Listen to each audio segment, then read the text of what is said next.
Well, you can't, like, you couldn't tell at What? all. You look like a supermodel. Well, give me 5 hours, and then you could definitely tell. When this all falls apart? When this is pulled off, when I'm hitting the point of exhaustion, and it kind of goes in waves. That's a gorgeous wig. Like, I mean, that's amazing. Well, I have to give a shout out to Wig Fairies because I had brain surgery.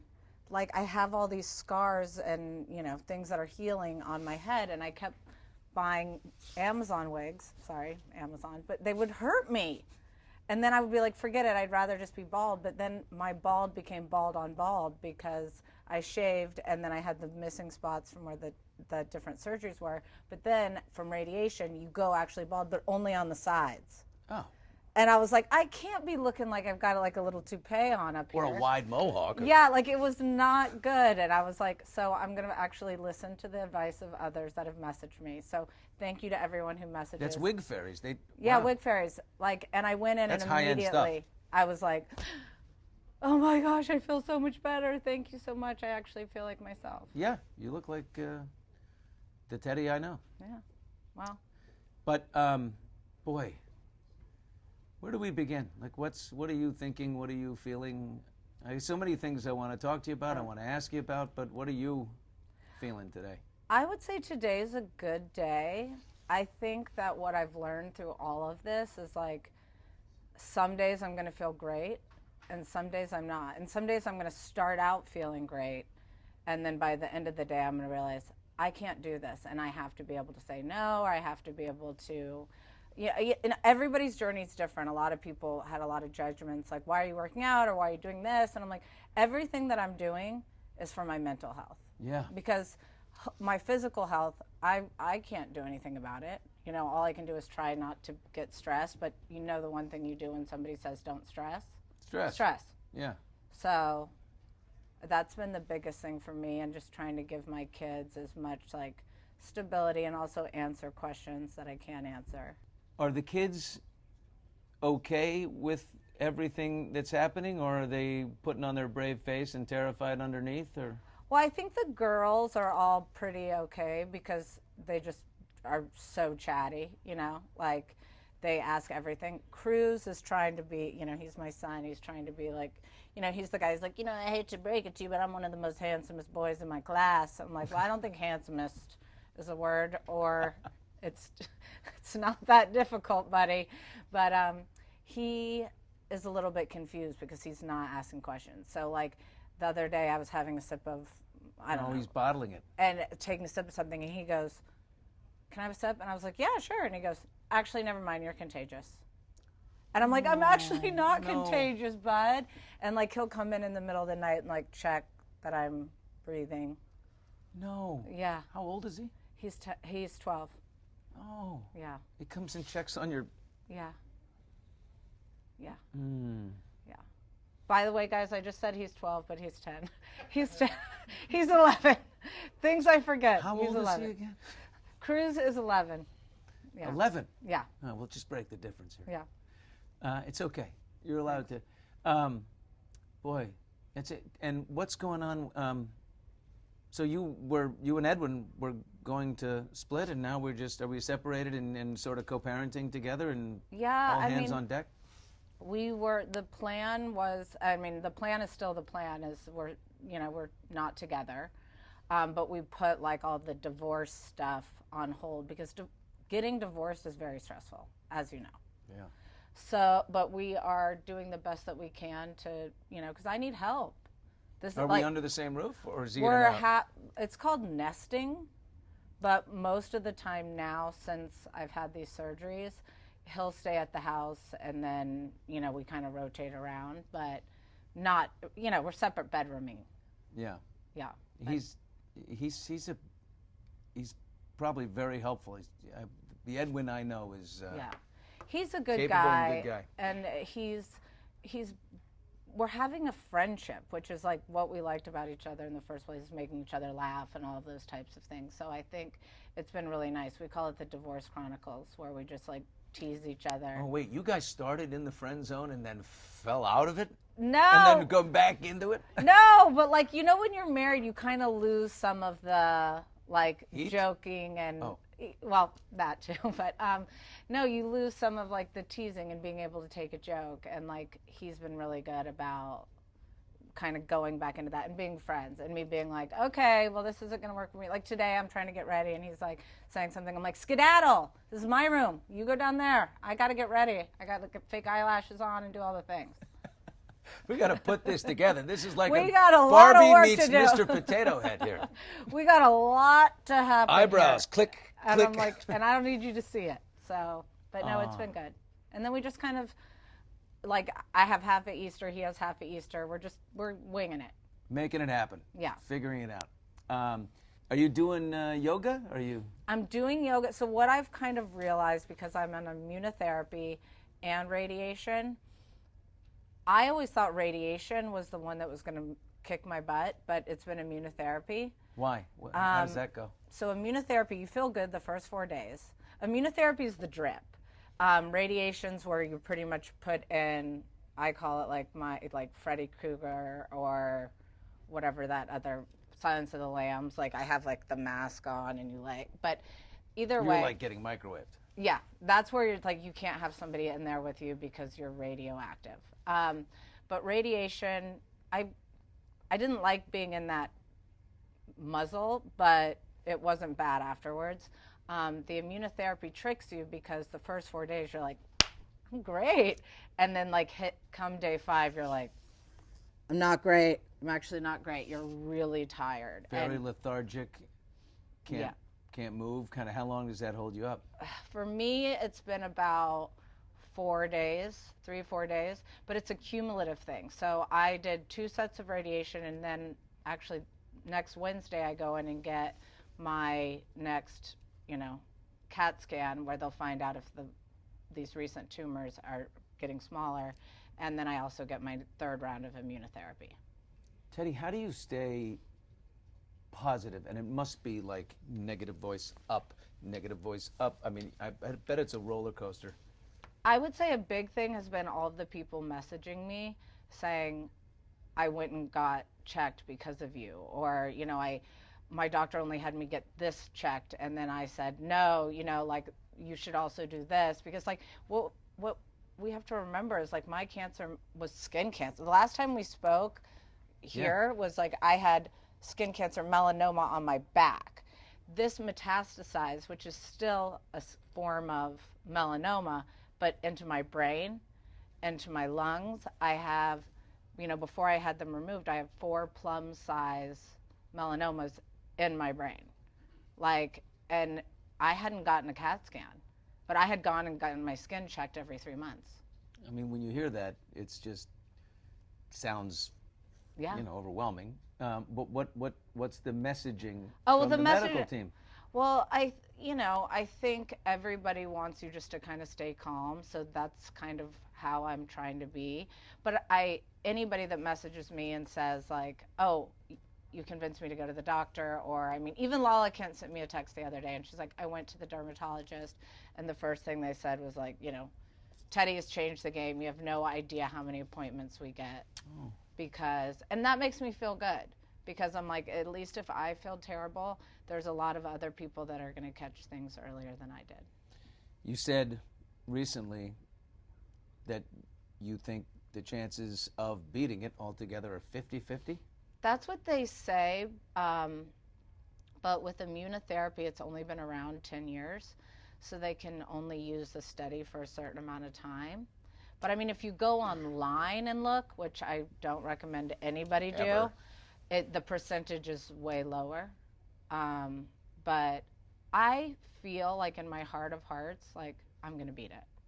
Yeah. I get sad at the idea of like not, and my kids are young. And like I still have a lot more trouble to cause. Like I have so much, I'm nowhere near ready, and I feel like I'm going to fight as hard as I possibly can. But no, it's scary.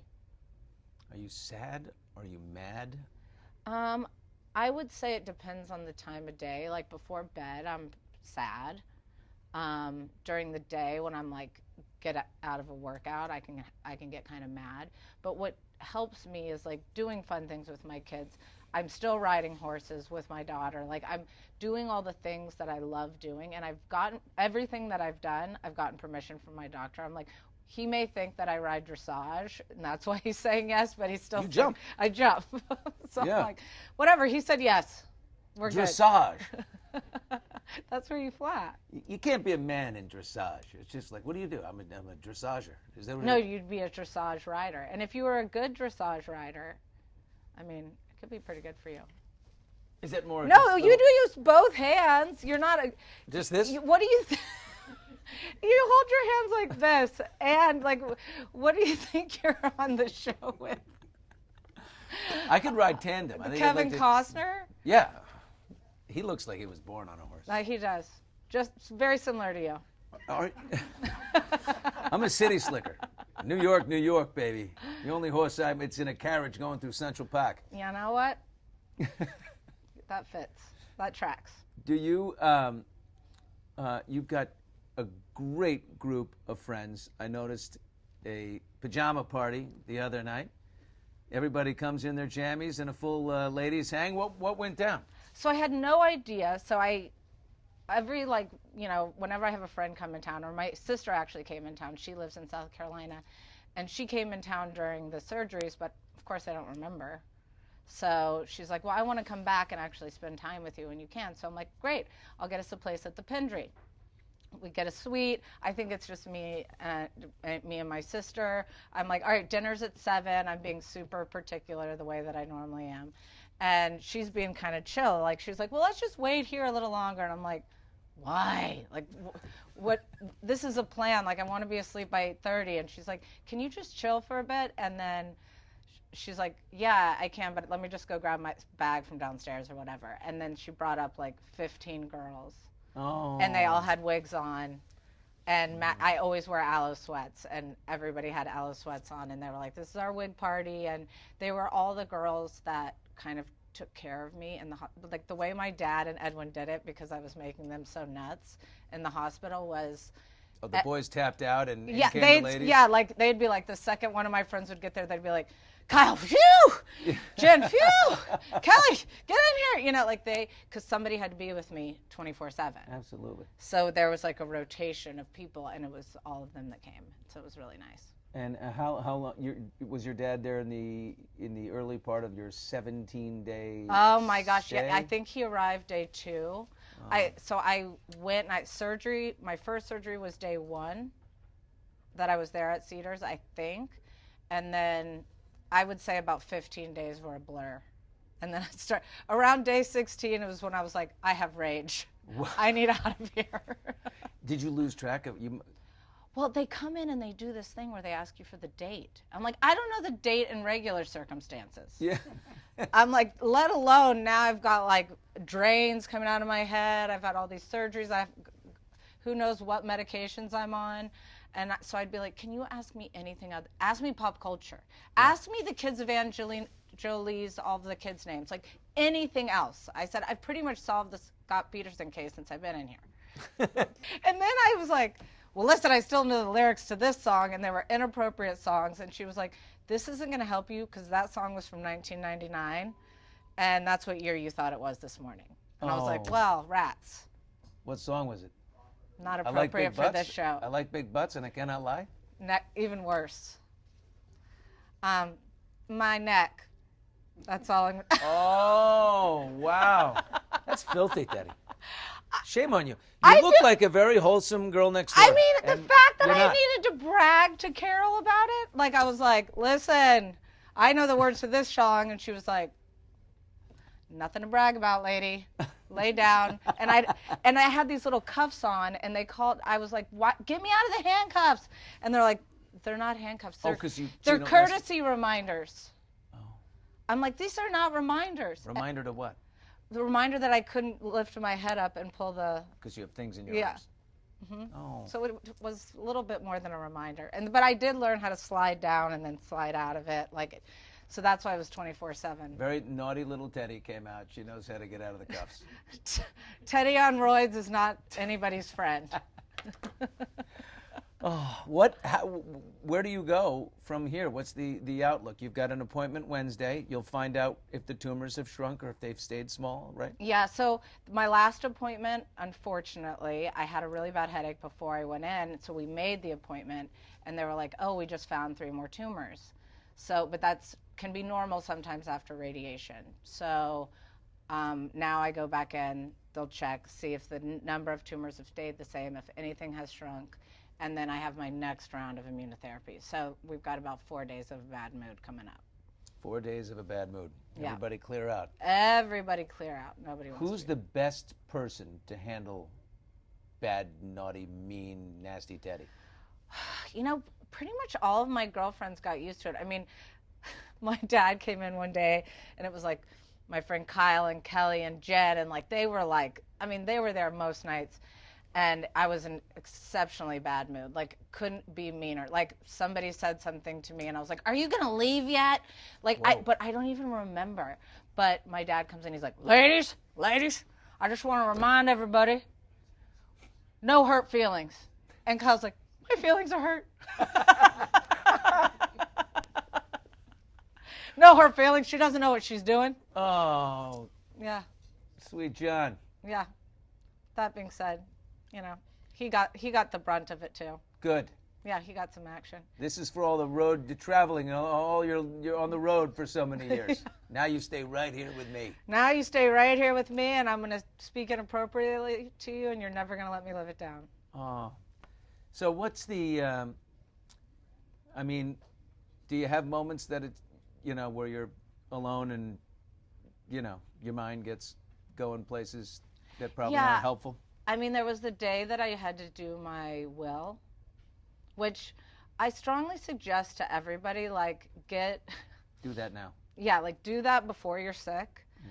And also, like, get medical insurance, like, your life insurance, because I don't qualify for life insurance. Not now. Right? Is that what they're saying? Yeah. And so I'm doing my will, and I don't want to be around people because I'm sad about it. So I like called the lawyer. I'm like, what do I need to write? Can I do it on a piece of paper? And then we get it notified. And he's like, yeah.